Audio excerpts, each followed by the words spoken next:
Très bien. Je vous dis que les pasteurs sont tellement...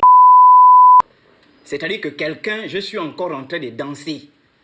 Hein? Ils ont envoyé déjà leur brebis venir signaler le live. Je suis seulement en train de danser. Je suis seulement en train de danser. Ils sont venus signaler le live. Parce que la danse que je fais là, leurs femmes sont déjà nazes. Hein? Des vrais pasteurs. Des vrais diables. Donc aujourd'hui, nous allons passer à un enseignement important. Donc la problématique du mariage, voilà, dans nos cultures et traditions africaines.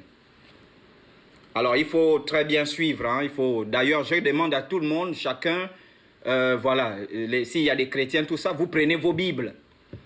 Parce que nous allons passer à des enseignements assez profonds sur la question du mariage. Mais avant, je voulais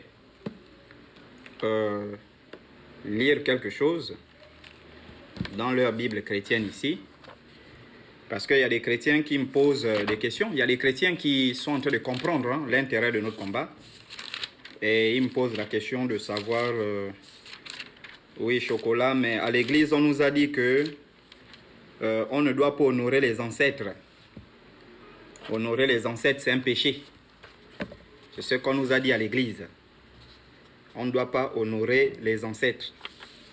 Si on honore les ancêtres, ça veut dire qu'on blasphème contre Dieu.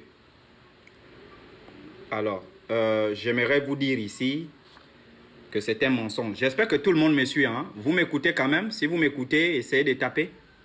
Alors, je vais commencer d'abord par présenter parce qu'il y a des chrétiens qui m'ont demandé est-ce que honorer les ancêtres ou bien prier le Dieu de nos ancêtres, c'est scripturel. J'aimerais vous dire ici, chers chrétiens,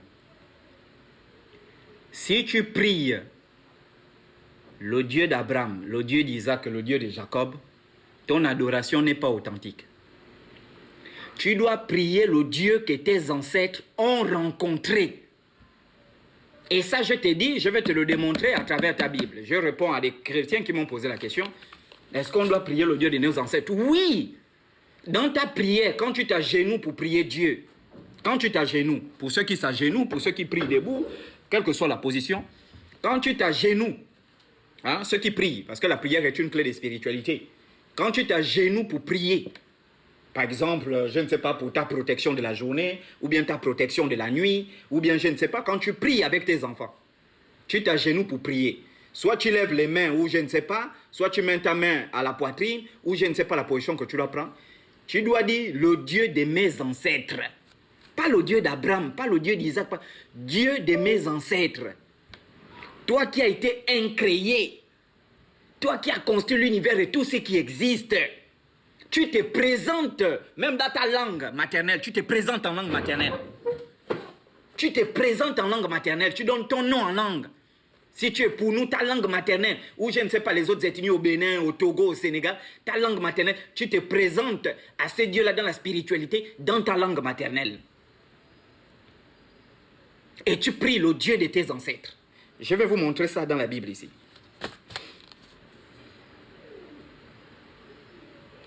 Alors, attendez. Donc, oui. Très bien. Prenez les Bibles, hein, ceux qui ont des Bibles. Prenez les Bibles. C'est bon, on peut aller.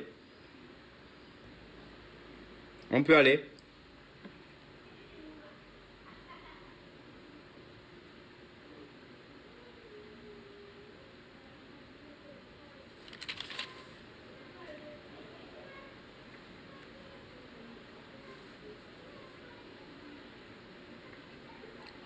Ok.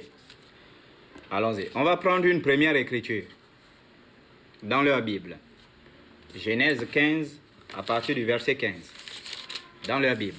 Donc, je réponds à cette question. Tapotez le live. Je réponds à cette question pour les chrétiens qui m'ont posé la question. Est-ce que c'est autorisé de prier le Dieu de nos ancêtres? Très bien. Genèse 15, à partir du verset 15.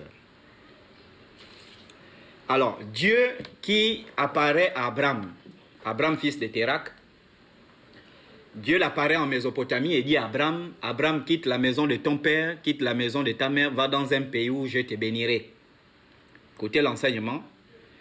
Ensuite, ce Dieu-là finit de parler à Abraham au verset 14. Donc, il donne à Abraham les recommandations sur ce qu'il va faire, sur sa postérité.